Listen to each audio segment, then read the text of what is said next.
Olá pessoal, graça e paz, tudo bem? Bem-vindo ao nosso canal.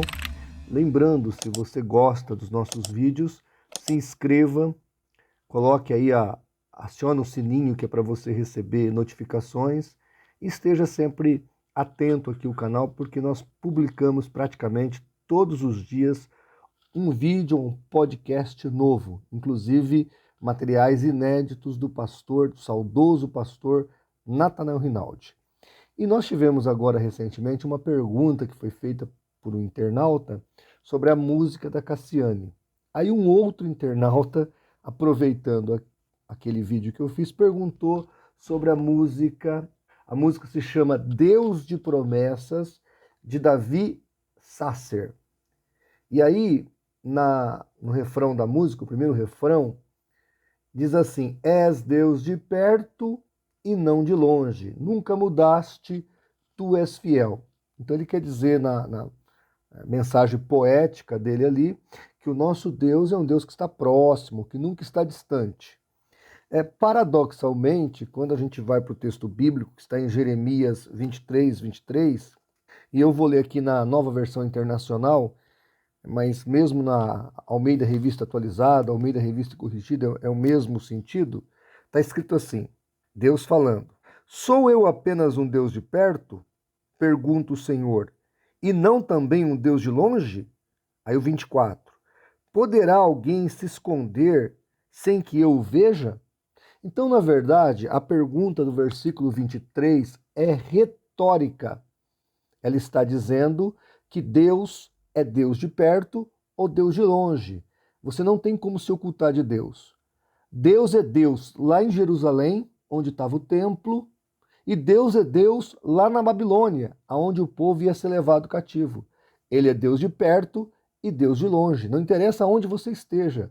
Você pode estar próximo, é o que está falando aqui o texto, próximo de Jerusalém ou lá na Babilônia.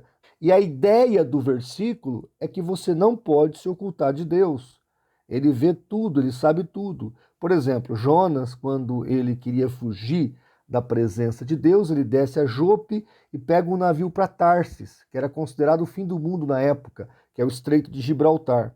E ele tenta fugir. Daria, entre a missão que ele tinha, que era Nínive, até Gibraltar, dava quase 5.000 quilômetros. Olha quanto ele queria fugir de Deus. Mas o fato é que Deus o achou e o trouxe de volta pela sua infinita misericórdia. Então, o texto bíblico está dizendo que Deus é Deus de perto e também de longe. A música está dizendo que és Deus de perto e não de longe. Eu até imagino que quem escreveu essa música nem imaginava, nem sabia que havia um texto bíblico claro na Bíblia dizendo que Deus é de perto e também de longe. A ideia do autor, eu até entendo a licença poética, é dizer que Deus está sempre próximo e perto de nós. Bem, mas é muito fácil resolver esse problema. Nós cantamos essa música, às vezes, na nossa igreja, e lá os músicos cantam, é Deus de perto e também de longe. Pronto, está resolvido. Quer dizer, o que Deus está dizendo na sua palavra é que não há como fugir dos seus olhos, não há como escapar da sua onisciência, ele vê tudo, ele sabe tudo, tá ok? O que nós vemos com tudo isso, queridos, é que há muita falta de critério na hora de gravar as músicas. Algumas até são bonitas, são bem feitas, existe a licença poética, nós estamos aqui permitindo isso, tá? Mas o autor também tem que tomar cuidado, porque eu tenho certeza que esse autor não queria contradizer a Bíblia, mas ficou uma contradição explícita. Então dá para resolver? Dá. Tu és Deus de perto e também Deus de longe. O que nós fazemos na nossa igreja? Nós temos ali um grupo de ministério de louvor, eu estou lá junto com os meninos, então eles põem as letras. E aí quando surge alguma dúvida, né, eles mandam a letra para mim, a gente faz uma análise, às vezes a gente muda, às vezes eu explico para eles que a licença poética permite, porque tem alguns que eles viajam mesmo, mas ainda assim a licença poética ela é muito abrangente. Agora, o que a gente não pode deixar é a licença poética, que já é abrangente, ser divergente da palavra. Lembra no caso da música da Cassiane?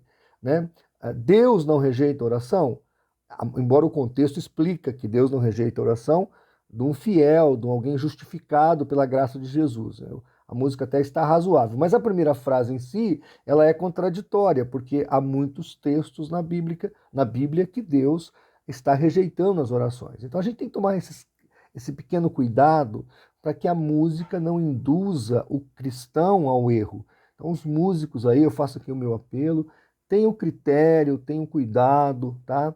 Tomem ali algumas questões ao pé da palavra, analisa, manda a sua letra de música para algum pastor teólogo que conhece mais a Bíblia que você, que talvez é um grande compositor, mas não conhece tanto a Bíblia. Então, faça a sua música passar por um critério teológico, não custa nada, porque senão você acaba induzindo as pessoas ao engano, e eu duvido muito que a pessoa que escreveu esse belo cântico queira fazer isso. Então, não custa ligar para um amigo, passar para um colega teólogo, fazer uma análise.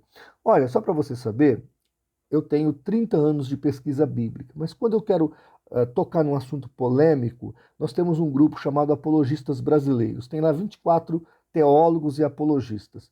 Eu pego o assunto, coloco lá com eles, pergunto se há alguma brecha, se há algum erro naquela tese que estou levantando. Aí um comenta uma coisa, outro comenta outra, e aí a gente arredonda a tese teológica para fazer a defesa. Veja, eu faço isso apesar de 30 anos de pesquisas. Só com o CACP estamos há mais de 20 anos, vai fazer 21 anos que nós estamos trabalhando com apologética.